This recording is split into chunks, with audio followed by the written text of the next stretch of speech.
There's something I've noticed over the years. Getting older is a gift, but it also comes with a few habits that can sneak up on us without us even realizing it. And sometimes those habits might make the people around us a little uncomfortable, even if they're too polite to say anything. Have you ever been in a conversation where someone suddenly changes the subject or seems a bit distracted?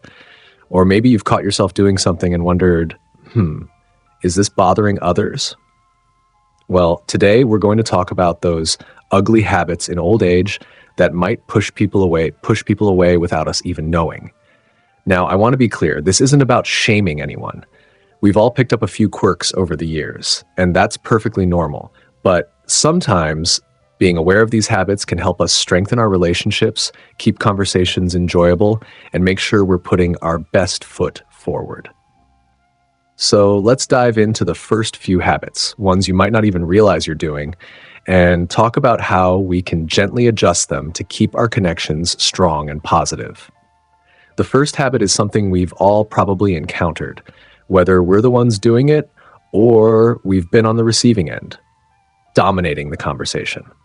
Now, I get it. We've lived long lives, we've got stories to tell and wisdom to share, and that's wonderful. But sometimes, without meaning to, we might start talking and not leave much room for others to join in. Maybe you've noticed a grandchild's eyes glazing over when you're telling that same story from 40 years ago for the 10th time. Or perhaps a friend starts checking their watch mid-conversation. Here's the thing. People do want to hear from us, but they also want to feel like they're part of the conversation. A simple trick?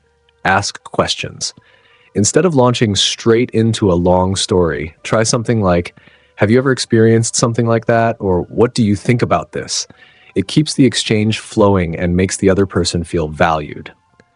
Now, the second habit is a little more subtle, but just as important: giving unsolicited advice. Oh, this one's tricky because we often do it out of love. We see our kids or grandkids making choices we wouldn't, and we want to help.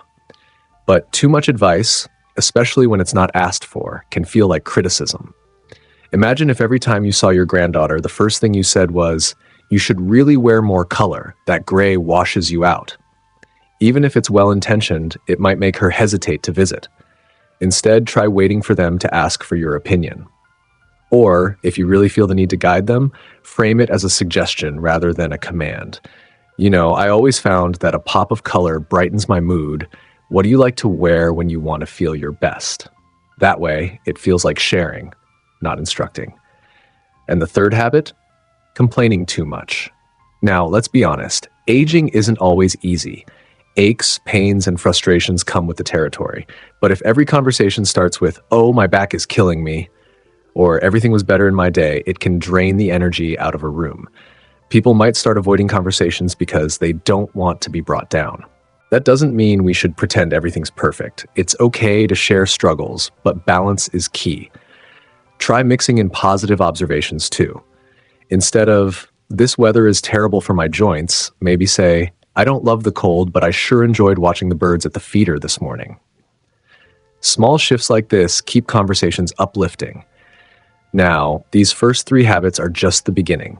There are a few more we'll explore one by one. But already, I hope you're seeing that these aren't about changing who we are. They're about fine-tuning how we connect with others, so our relationships stay as rich and meaningful as they've always been. After all, the people in our lives want to enjoy their time with us just as much as we want to enjoy our time with them. Before we proceed, please take a moment to subscribe to our channel. The little things we do, often without even thinking, can shape how others see us. And sometimes those little things might be pushing people away when all we want is to feel connected. That's why we're talking about these ugly habits, not to make anyone feel bad, but to help us all stay sharp, engaged, and enjoyable to be around. After all, who doesn't want to be the kind of person others look forward to spending time with? Now let's move on to the next habit, one that's especially easy to fall into without realizing it. Not listening, just waiting to talk. Have you ever been in a conversation where someone asks you a question, but before you can even finish answering, they've already jumped in with their own story? It happens to all of us now and then, but when it becomes a pattern, it can leave others feeling unheard. Maybe you've even caught yourself doing it. Your friend mentions their recent trip, and before they can describe it, you're already telling them about your vacation from 5 years ago. Active listening is one of the greatest gifts we can give someone. Instead of planning what to say next, try really hearing them. Nod, make eye contact, and ask follow-up questions. You'll be amazed at how much deeper and more meaningful conversations become when people feel truly listened to. Next up is a habit that can be a real relationship strainer: being overly critical. Now, we might tell ourselves we're just being honest or that we have high standards, but constant nitpicking, whether it's about someone's cooking, their clothes, or how they're raising their kids, can wear people down. Think about it. If every time your son visits, you comment on how he parks too far from the curb or how he's gained a little weight, he might start finding reasons to visit less often. There's a difference between giving helpful feedback and just pointing out flaws. Try to focus on the positives first. Instead of, "You never call me anymore," how about, "I always love hearing from you. It makes my day." It's the same message, but one builds people up instead of making them feel guilty. Let me share a story about my neighbor, Margaret. She's a wonderful woman who loves her family deeply, but she had a habit of constantly correcting her daughter-in-law's cooking. Every Sunday dinner began with comments like, "The roast is too dry," or "You're using the wrong herbs." After a while, her son's family started bringing takeout instead, not because the daughter-in-law couldn't cook, but because the criticism made the meals stressful. When Margaret realized this, she started focusing on one compliment per meal first. "The vegetables are perfectly crisp today," before any suggestions. Within weeks, home-cooked Sunday dinners returned and tasted better than ever because they were prepared with joy instead of anxiety. Now, the sixth habit is one that creeps in slowly, especially as we get older: resisting change. Whether it's new technology, different ways of doing things, or even just trends in fashion or music, it's easy to dismiss everything unfamiliar with a "back in my day." But here's the thing. The world keeps moving forward, and when we dig our heels in too hard, we risk isolating ourselves. That doesn't mean we have to love every new trend, but staying open-minded keeps us relevant and interesting. Maybe you'll never understand why your grandkids love TikTok, but asking, "What do you like about it?" shows you care about their world. And who knows, you might even find something new to enjoy yourself. These habits, dominating conversations, giving unsolicited advice, complaining too much, not truly listening, being overly critical, and resisting change, they're all things we can work on, little by little. And the beautiful part, even small adjustments can make a big difference in how we connect with the people we love. If you haven't subscribed to our channel yet, please take a moment to do so and like our content. Now that we've explored several habits that might unknowingly create distance in our relationships, let's look at the final few, because awareness is truly the first step toward positive change. These last habits are particularly interesting because they often stem from good intentions, yet can have unintended effects on how others perceive and interact with us. One habit that deserves our attention is assuming the role of perpetual teacher. With decades of life experience, we naturally have wisdom to share. But when every interaction becomes a lecture or life lesson, it can make conversations feel one-sided. Remember when you were younger and an elder would turn every simple question into a half-hour sermon? That's what we want to avoid. The key is balance. Share your wisdom when asked, but also create space for equal exchange. Try asking more than telling and listen as much as you speak. This makes your advice far more impactful when you do share it. Another subtle but significant habit is neglecting personal appearance more than necessary. Now, comfort becomes increasingly important as we age, and there's nothing wrong with prioritizing it. But completely letting go of our appearance can unintentionally signal to others that we've stopped caring about ourselves, and by extension, about our interactions with them. This doesn't mean dressing uncomfortably or spending hours on grooming.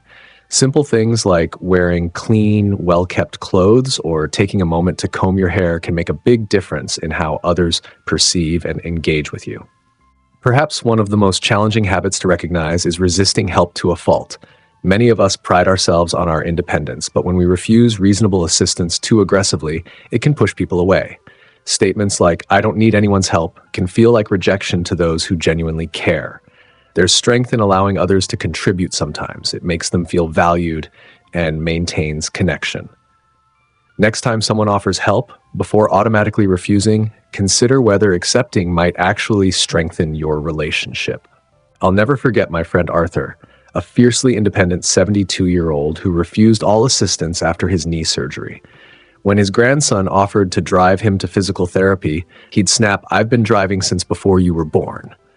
But one rainy day, after struggling with his walker in the parking lot, he finally accepted help.